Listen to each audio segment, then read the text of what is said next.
certain words in the course of long use gather so many barnacles of connotation that they almost cease to mean anything at all. Then the only thing to do is to scrape off the barnacles. Such a word is pure, or pure in heart, for they shall see God. When you read it with the present meaning attached to the word, you wonder which is the more difficult. The condition imposed upon man to see God or seeing God.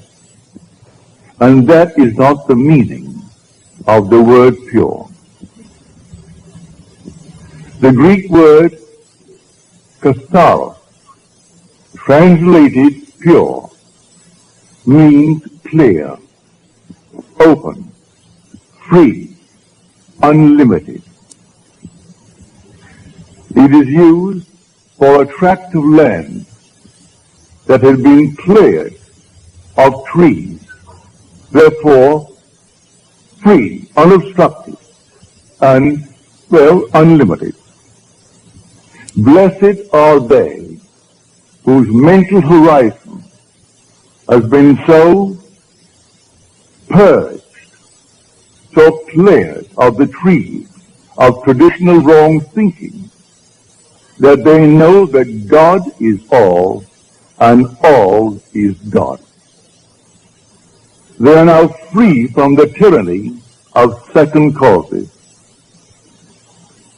You do not have to work upon yourself to become pure, to see God.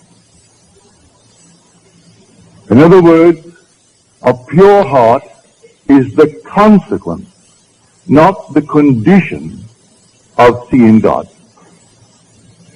The moment you see God, your heart is purified of all secondary causes. And you can turn to the left or the right or to anything in this world, for you've found the only source of the phenomena of life. Now, the word see, for this is taken from the Greek. The words see and to know are the same word in Greek. Here we are told that if I am pure in heart, and only if I am pure in heart, I will see God. And yet in the same Gospels, I am told that no one has ever seen God. The only Son, who is in the bosom of the Father, he has made him known. Then I am told, no one knows the Son except the Father. And no one knows the Father except the Son, and anyone to whom the Son chooses to reveal it. You can take the words see and know, and they're interchangeable. No one has ever seen God. No one knows God. But the Son, who is in the bosom of the Father, he has made him known. I can tell you the thrill and the shock in store for you when you are revealed as God. I could tell you from now to the ends of time, and I cannot persuade you to the point of real conviction. It takes the Son to convince you. And when the Son stands before you, everything is done. At that moment, you for the first time know God. And you see him only by knowing him, because to see and to know are the same in Greek.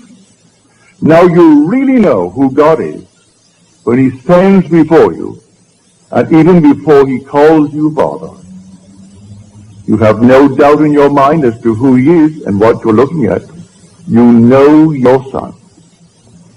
At that very moment, you know God, and not before. You might have heard it, you might have read it, but you are not persuaded to the point of real inner conviction until you know it in this manner.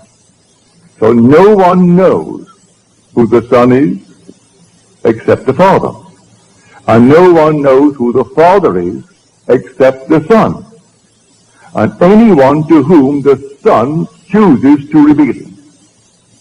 And if the Son sets you free, you are free indeed.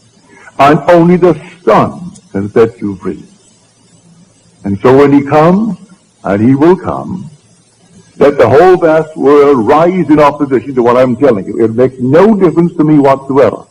I know. I've experienced it.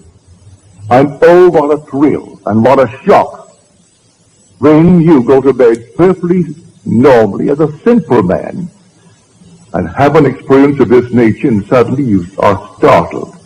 You, your simple little being that you are God. Well, you can't deny it. His Son stood before you, and he had no other father. You are his father. And when you have it, then you and I must be one. And when the whole vast world has it, we must be a unity. We must be that unity spoken of in Scripture as the Elohim. That compound unity, one made up of others. The whole vast world will know God.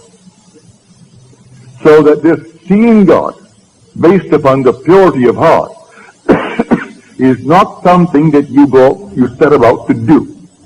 I can't conceive of any man in this world actually persuading himself by changing of this and changing of that he is pure of heart. When he's living in the world of Caesar, where everything here dies and things are always in turmoil, that he would actually judge himself emotionally or in any other way, mentally, as pure, as he calls the word pure. But you're instantly free of all obstruction as to secondary causes the minute the Son reveals you as God the Father. So I say it is consequent. It is not the condition of seeing God. And so the minute he stands before you, instantly that whole vast, wonderful world of yours is cleared of all obstruction. Now you know what catharsis means. Well, we use the word as a purge in our world. We speak of a cathartic. That's the root of the word. To purge, to open, to set free, to completely leave open a channel so there's no obstruction whatsoever. Not one tree can stand in its way. And so when this track is completely cleared, and it's cleared the minute you see David, at that moment there is no other cause. And until that moment I turn to this, to that, and to the other, these secondary causes, and live in a horrible state. For that is the greatest tyranny of the world, the belief in secondary causes. So here, the word pure, let no one frighten you that you've got to set about to purify yourself as the world thinks that is pure. Because who knows the secrets of a man but the spirit of a man? So who can look at a man and say he's a pure man? How does he know he's a pure man? By his standard of purity, no man is, including himself. But by scriptural standards, the minute you see David, and David reveals you as God the Father, then all the trees, all the obstructions, everything in your world that came between you and self disappear, and you're the only cause of the phenomena of your life. And you go through life now, simply bringing into your world the things that you would like to entertain in your world. No matter how difficult it seems to be, you see it, you know there's only one cause, and so you simply rearrange the thing you see. You don't throw it away. You don't discard it. You rearrange it, and in your mind's eye you re-photograph the image. And re-photographing the image, then let life develop that negative and produce it on the screen of space, and it will. So here, blessed are the pure in heart, that sixth beatitude, which seems so difficult to most people to interpret. And I haven't found one interpretation in Scripture. All the commentaries, I haven't found one that will go back to the root and show us exactly what it is. I have what is considered the grandfather of all interpretations, which is the interpreter's Bible. They do not touch it. They would admit it's the most difficult of the Beatitudes, this sixth one. But they can't touch it unless you go back to the root, unless you have the actual experience of what it means to actually purify and take all the trees out of man's mind, purify the mind. And it can't be done until he stands before you. And you know, without any doubt, who you really are. When you know who you are, there is no secondary cause, none whatsoever. And then comes the visions. Here my wife gave me a vision 2 months ago. There was no occasion to tell it, but it would fit. She said we were in this fantastic, magnificent, enormous apartment in a palace. And we were the gateway into a new age. But the age in which we were was a police state. And we were constantly being searched, but we were not molested. We were completely free, not one little bit ever happened to us. But a palatial place with a full complement of servants. And while the vision lasted, he seemed to know these people. The servants in the kitchen, the servants in the other areas of the enormous apartment, the butlers, the private secretaries, all seemed to know us and we knew them. But our position was the gateway into freedom from the place of complete slavery, like behind the Iron Curtain. And when the searchers came, they came, and our guests, we always entertained guests for dinner. Not more than 6, therefore they made 8 of us, she and I, and the 6 who came as our guests. And I would explain to them the way of escape. I would tell them the one and only way into freedom. But strangely enough, as I was telling them about the way into freedom, they were already simultaneously at that moment, I am telling them, and they were already at their destination. See, it was the strangest experience here. You're explaining to them the way of salvation, the way of freedom. And yet at that moment, they were already, although physically present before us, they were already at their destination. And when these people came to investigate all the searches, they simply left and went to their quarters, their rooms, behind these panel doors and these tapestries. And they never touched us, but they came and they never found anyone. No one could ever touch anyone who came to us. And strangely enough, she said, as it all took place so naturally, I knew that it was all organized and actually directed from above. That we were the gateway explaining the way. But from above, everything was organized and there it was directed. So anyone who came to us for the escape were brought to us by those who directed the whole thing from above. Here is a true picture. No one comes unto me save my Father calls him. Though I and my Father are one. But that depth of my own being does not let the conscious surface mind know who he is calling and when he is calling. Rarely would he let me know that this one is coming, and he comes in a month, he comes sometimes in a year. But they will tell when to expect it. But normally I am not advised as to when, but the one who speaks is always my own being, is from the depth of my own soul, who is telling me. And he will come, or she will come, or they will come. And sometimes they are even late in the coming. But the Father is not wrong, because man still is free not to come. In my own case, when a friend of mine who was just 1 year short of graduating from Fordham University as a Catholic priest, he inherited $2 million and proceeded to lose the entire thing in 1 year on Wall Street. All that he saved was some beautiful paintings that his father left him, and an old Packard, It's all packet car. He should have burned the thing up. But when he would sleep on the park bench because he had no money, he paid $10 a month rent, storage, for the car to be out of the weather. But he lost his $2 million because he did that. When he told me he met a man that I would enjoy meeting. And this man, he thinks would like to meet me. He thinks we had much in common. Well, because he told me I wouldn't go near the man. I postponed going near my friend Abdullah for 6 months. And then I ran out of excuses. I had no other excuse to give him. And this Sunday night, I said, all right, Dave, I'll go with you. And so I went with him. I came through the door and took the first chair, and the meeting had just begun. And Abdullah broke the meeting as he started to talk to those who were present. He broke the meeting and he came over to me and called me by name. He said, Neville, you are late. You are 6 months late. And I said to him, well, I've never seen you before, and I had no appointment to see you, so how could I be 6 months late? He said, the brothers told me you were coming, and to expect you, and that's 6 months ago. Well, it was 6 months ago, and I postponed it and postponed it and postponed it because I had no trust in his judgment of anything that would interest me.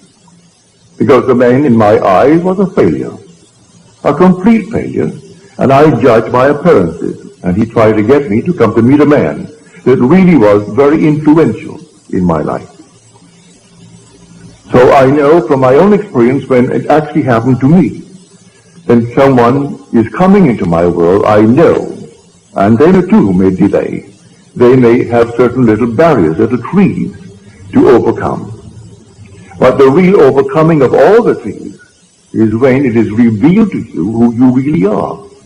Then all the things that obstructed your view up to that moment, they vanish completely. So that it is not something you've got to make happen in order to see God. Seeing God removes all the trees. Therefore, this so-called pure heart is the consequence, not the condition of seeing God. So when we read in Scripture that no one has ever seen him, only the Son reveals him, it's true. I can see I am. I can see I am's manifestations. I see the necessity of a creative imagination clothing itself in concepts of itself. And I can see myself clothed in concepts of myself. When Scripture speaks of David, this is he, rise and anoint him. And then the Spirit of God came mightily upon David from that day forward. What does it mean? He's clothed with David. But then who is David? You are David. You're doing the will of your Father. He'll put you through all the furnaces of affliction because he cannot give his glory to another. How can I give my glory to another? He can't give it to another. He has to make it you himself. And so he clothed himself with David as he clothed himself with Gideon. He clothed himself with you, and you are doing the will of your Father. So I have found in David, the son of Jesse, which is I am, a man after my own heart who will do all my will. You are doing your Father's will. So everything that you've imagined, you are doing it. And when you look into the world and you don't like what you are seeing, maybe you haven't cleared it yet, because you're not completely cleared of the obstruction until you know God. When you know him, because the Son reveals him, then you know God and you have no obstruction. Until then, there are still secondary causes. And you will say, well, now, he did it, or she did it, or they did it, all the conditions did it. Today we have this, a depression. We have a recession. We have unemployment. And so we turn to all these secondary causes for our present restriction or failure. And it isn't that at all. Someone is ill, and they blame a condition. It's not the thing at all. I can tell you of numberless things that would contradict completely the findings of so-called science today, and blaming this, that, or the other for a certain effect. And I could turn to just as many on the opposite side who never did the things that they claim you must do in order to have the effect, and they ask, then why? Why does this happen to this crowd who never subjected itself to the test that you have given, and yet they have the same effect? We are emotional filters, and we bear the mark of our prevalent emotions. So what is that prevalent emotion that you and I are entertaining morning, noon, and night? I can entertain the limitation of failure. Or I can even get into a cycle, so that at every season of the year, at a certain season, it could be spring, summer, autumn, winter, where things seem to go down. And year after year, they will go down. No matter what I have in the spring, if the winter is when it goes down, it'll go down, if I don't get out of that cycle. And I believe that simply in some tree that is not yet removed, on the other hand, let me encourage you, you can't remove it by taking thought. You can't remove it by working on yourself. You'll remove it that day when David stands before you. And may I tell you, he will stand before you. Every one he will stand before. And when he stands before you, and you know that he is your son, you know who you are. For David is the Son of God. There is no other Son of God, if you read the Scripture correctly. But when you know how to read Scripture, you must see that when these evangelists, Matthew, Mark, Luke, and John, and they're all anonymous names, when they wrote their Gospels, they were not writing biography. They were writing theology. They were not writing secular history. They were writing the history of redemption. It's all the difference in the world. Men not knowing this, they read it as secular history. And they think here is the biography of a man called Jesus. The whole story of Jesus, from his birth through his ascension into heaven, is, to those who understand who he is, a sign granted by God to those who will receive it. But the signs of God's wonderful redemptive activity were not the signs that Israel was expecting. Therefore, they completely rejected it. They would not accept it. When I tell you, this is what it is. You are born from above, and you are born in this manner. And you rise from the grave, and the grave is your own wonderful being. It's your own skull. Then, if you don't believe that because of the trees of false teaching, well, then you'll reject it. I'm telling you the truth. But if you've been conditioned through these traditional wrong thinkings, these trees must then be removed. I can aid you to take a few out, but they will not all go until that last one when David stands and confirms all that I tell you. So all that I have told you and all that I will continue to tell you is simply in Scripture, but it is not biography. It's theology. It's simply the knowledge of God and God's way of redemption. That's the entire story. But if I take it as the world takes it, as biography, and simply secular history, well, then I miss the point completely. So, you will see God. And when you see him, you will say within your heart, well, I didn't think myself qualified. For you don't feel any change. You're so capable of a violent act the very next day, if someone should injure the one you love. If someone this very night injured my daughter, or my wife, or those that I love, I am quite capable of the most violent act, and yet I am free of these trees of traditional wrong thinking. And that means I am pure in heart. But I make no claim to the purity based upon man's concept of purity. Has nothing to do with any purity as the world thinks it. He turned to the harlot and said that the one who has no sin, let him cast the first stone. And from the oldest to the youngest, they all left, because none felt within themselves good enough to cast the stone. Because he interpreted the entire story as a psychological story. That if you lust after a person, well, the act has already been committed. You may restrain the impulse, but he tells you that isn't good enough.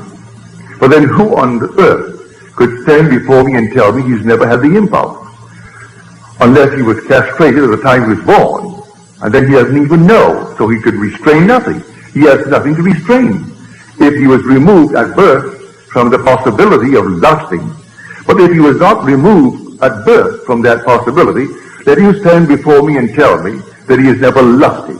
And I will say, well, you're a liar. As far as I'm concerned, you're a liar. Whether you be male or female.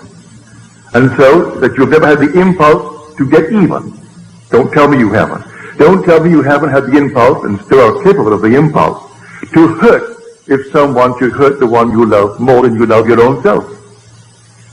And yet, you are pure in heart the day you see David. For the minute you see him, you know the whole vast world has collapsed as far as you are concerned. The whole thing has collapsed. And now you no longer can turn to this, that, and the other and blame it or praise it for anything that's happening in your world. You are simply within yourself. You are God himself. You are the God, creating good, bad, and indifferent in your world. A friend of mine in the audience tonight, he said, I had this vivid dream. My wife and I, and here we are, and the world is coming to an end. The whole thing is coming to an end. It began to shake. A wind, the unearthly wind came up, and then the rain like a flood, and then the earth is shaking. And I said to myself, well, the earth has gone out of orbit. I wasn't afraid of death, and my wife, she wasn't afraid of death. But I thought the whole thing was simply coming apart and coming to an end. That's a wonderful adumbration. Read it in the 13th chapter of Mark. Read it in Matthew. You see these buildings? Not one stone will be left standing upon the other, but it will be turned down. That's when the Son of Man is coming. That's the end of the age. Well, in your case, you had a most wonderful adumbration. And you're not given these adumbrations when you're far removed from the actual event.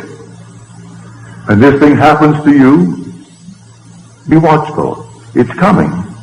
This is simply a foreshadowing in a not altogether a conclusive way, no, the way you saw it, but when it happens, when the whole thing collapses, and the ideas by which you lived in the past, you no longer can live by them. You just can't live by them. Nothing external, the whole thing is internal. The whole drama of life is a psychological drama, and now you know it. So your vision is perfectly marvelous, perfectly wonderful.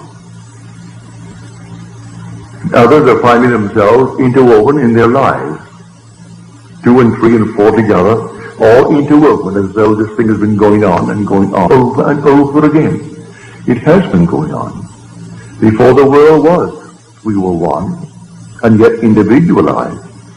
We were brothers, greatly in love, a love beyond the wildest dream of man. And we deliberately and purposely came down into this world of horror for a purpose. And as the poet says, when we are so curious about why are we here, he said, be patient. Our playwright will show in some 5th act what this wild drama means. So here we have it in 4 acts, like the 4 corners of the universe. Wait, be patient. In some 5th act, he's going to show what the wild drama means. And it will be beyond the wildest dream of man, the glory that comes out of the horror to which we go here. So much has to it. You and I agreed to dream in concert, and we haven't violated that pledge. We still dream in concert. So we can share the same room, share the same events, see them a little bit differently because through different eyes, but the same event. We see it just a little shade differently. So when you read Scripture, don't take anything for granted. For this simple little statement, I have heard so many ministers from the pulpit take that 6th beatitude and they made, the strangest thing out of it. They frightened the people to death. But they went through that door after the service and they wondered how on earth would I ever see God. For they knew in the depths of their soul, if they had to be pure, as he pointed out what they had to be, well then you could never see God. But you'll never see him, say you see him through the sun. Because you are spirit. You don't look into the mirror and see God. You see him in his Son. Thou art my Son. Today I have begotten thee. And as you're told, if scholars are not convinced that the 2nd Psalm is that of David, but read the 4th chapter of the book of Acts. And you say, O sovereign Lord, creator of the heavens and the earth and the seas and all therein, who by the mouth of our father David, thy son, did say, then he quotes the second psalm. If you want any confirmation as to who actually wrote that second psalm, read the 4th chapter of the book of Acts, which is written by the author of the book of Luke. And in the book of Luke, you read the words in the 20th chapter. Why did David in the Spirit call him Lord? If David thus calls him Lord, how can he be David's son? For in calling him Lord, he confessed he was his father, not his son. And now this is written by the Son, as told us in the 4th chapter of Acts, and first revealed in the 2nd chapter of the book of Psalms. And I will tell of the decree of the Lord. He said unto me, Thou art my son. Today I have begotten thee. So here the drama is really in you. The whole drama is in every individual in this world. And it simply only unfolds in man. And when it unfolds in man, what in this world is worth more than the unfolding of the drama in you? If you own the whole vast world, you wouldn't leave it. For this will all vanish anyway. So what does it matter if you own the whole thing? But one thing they can't take from you is the being that you really are. That essential being is God. But if you don't know it, well then it's like a fabulous fortune of which you are totally unaware. Therefore it is non-existent. It means nothing to you if you're totally unaware of it. But when you are aware through the Son that you are God the Father, then you are set free. For if the Son sets you free, you are free indeed. Now he said, I will be with you a little longer, and then I go to him who sent me. Yet he who sent me has never left me. He and I are one. Oh, do show us, oh Lord, show us the Father. I have been so long with you, and yet you do not know me, Philip. He who has seen me has seen the Father. If you see me. But then who are you who is speaking? At one moment, if you read Scripture properly, he is speaking in the capacity of the Son, therefore David is speaking. At another moment, he is speaking in the capacity of Father, and therefore it is the invisible Spirit speaking. But no one has ever seen him. Who could say he's seen him? Until you see him in spirit, you can't see him here. All these are masks. So what on earth could ever look like him? No. You will know exactly who you are when you see David. Because the Father and the Son are one. And you will actually see in David what you, matured, must be. And then I know it's the same face into whose body I was incorporated, for he is the image, matured image of David. And so when he embraced me, and we became one body, one spirit, and then I was sent into the world. From that moment on, though I still look like Neville, the Neville that was before, and still look like that same Neville now, it is that being into whose body I was incorporated, and with whose spirit I became one, that David recognized and called me Father. For he who is united to the Lord becomes one spirit with him. And so there is only one being resurrecting. So the resurrection is not over, it is taking place. And so he said to Timothy, there are those who preach the resurrection is past. They are misleading people and turning them from the faith. As he came into his letter to Timothy, because he said, the time for my departure has come. I have finished the good work. Well, now you must tell Timothy not to fall into that trap and teach that the resurrection is over. It has begun, but it is taking place in everyone and must take place in everyone. So the Christ of whom he spoke is that universal Christ that is buried in everyone. And in everyone, but individually, he must rise. And the same pattern foretold in Scripture by which he rose must take place in man. He came out of one place where he was buried, and there's only one place, and it is named skull. Luke does not minimize the word, neither does John. Even though he will give you the word Golgotha, he'll translate the word Golgotha. Golgotha means skull in Hebrew. But in some translations, they don't even give you the Hebrew word. They say, and he was crucified and buried on Golgotha. So there's only one place you're ever going to rise. And you aren't going to rise in Forest Lawn. You're going to rise out of your own wonderful skull while you're walking the earth. That's where you're going to rise. Save your money if you're planning any little plot to bury the little body, for you aren't going to rise there. In fact, you will never be taken there. Let them destroy this body, let them turn it into ash. It means nothing. You will still be in that immortal skull where you were buried in the beginning. And from that skull, you're going to rise. And all the imagery of Scripture will surround you when you rise. And then will come this wonderful unfolding pattern, for there's only one pattern, that must repeat itself through the indwelling in man of Jesus Christ. Were he not in us, then he could not repeat the drama. But the same thing is told in the gospel. That same drama unfolds itself in the individual. And he is the Lord who is the Father of the only Son, and that Son is David.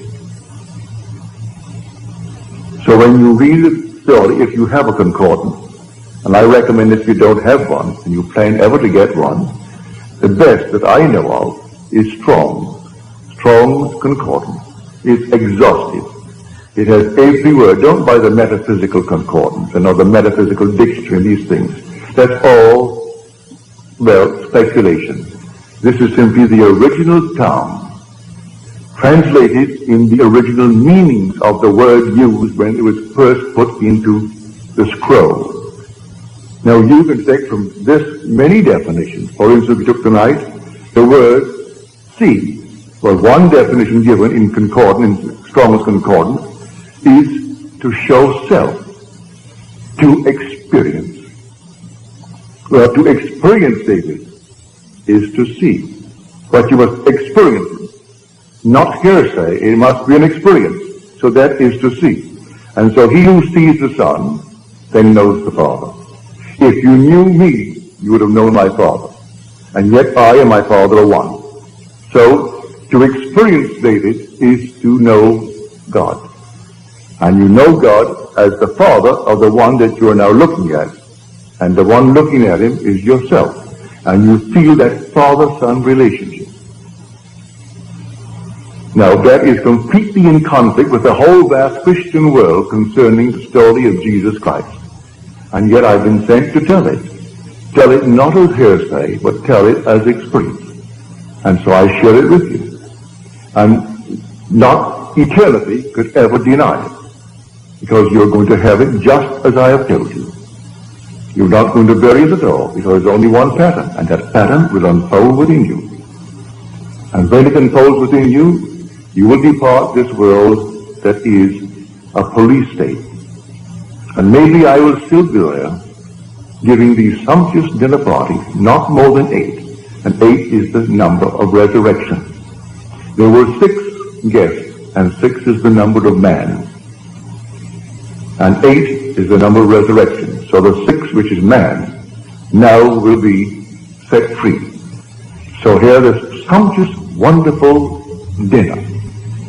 And not one can fail, because as I'm telling them the way of escape, they were at that very moment already at their destination. So not one who came to search the house could ever find one of my guests.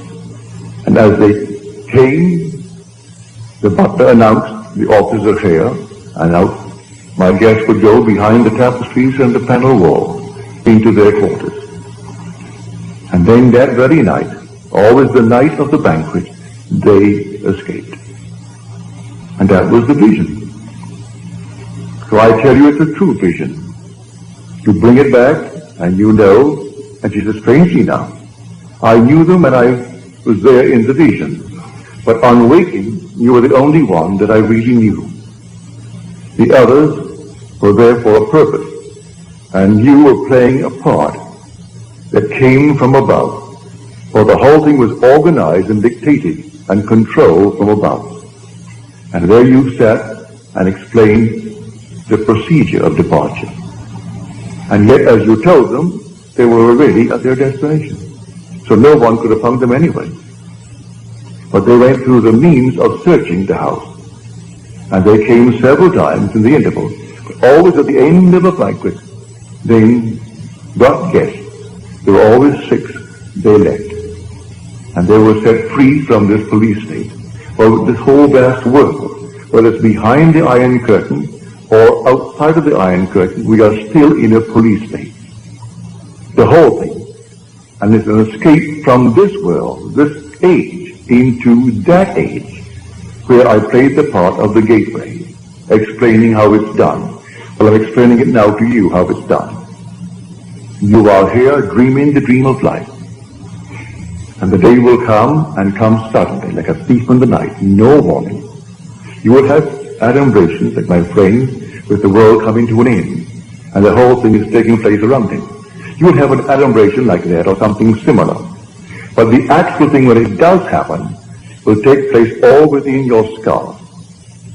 And a vibration that you think, or you will interpret it to be final. You wonder how you could ever survive what is taking place now. And then, instead of dying, you awake for the first time that you can ever remember, a true awakening. And you awake to find that you really are in Golgotha. And that's where you are.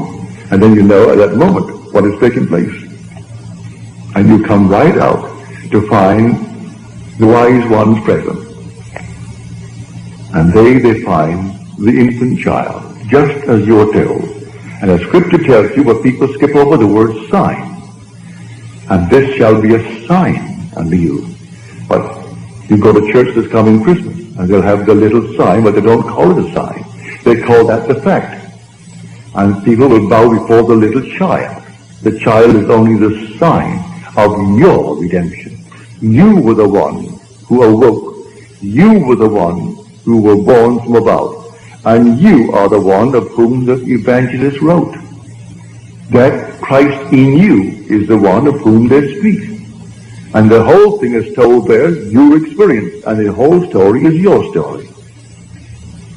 But as you read it, and as it's interpreted by those who talk from the pulpit, you will never know it. And they wonder why they're still so confused today. It will go on and on and on, until actually man comes to the truth of it all. And he comes to it from within himself. So to go back, if you have the concordance, don't take anything for granted. Just simply turn to the word, look it up. You need not know one word of Greek or one word of Hebrew. It gives you a number. You look up the number. If it is in the Old Testament, you look up the section under the Old Testament for definition. If it is in the New, you turn to the Greek. And you look it up under the Greek. And it takes the number. It will show you the Greek word and the pronunciation of the word. But you need not bother with that. Look up the number, then take the definition as given you, not in Greek. It defines it in your own tongue, in English. And you will see how many definitions of the one simple word are there, and why they chose the one that they did. So, blessed are the pure in heart, for they shall see God.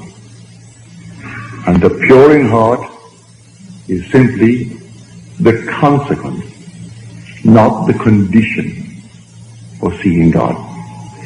Seeing God produces automatically, instantly, the pure heart, which is nothing more than the purging of the mind of all beliefs in secondary causes, clearing the mind of all obstructions, leaving you completely alone, that God is all that there is, and all is God.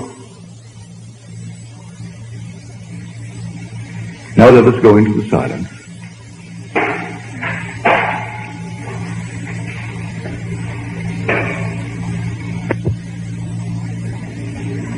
Another friend who was here tonight, she says she heard a voice, didn't see anyone, saw nothing, just the voice. The voice said to her, you will be called and sent, and you will not return. You will be sent in twos. Well, that's Scripture. You will be sent while you're here. You have a long time here.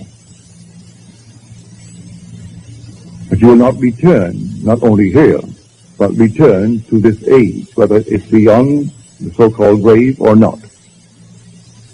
You will not return to this world, terrestrial world. But you'll be sent in pairs, well, you're told that in Scripture.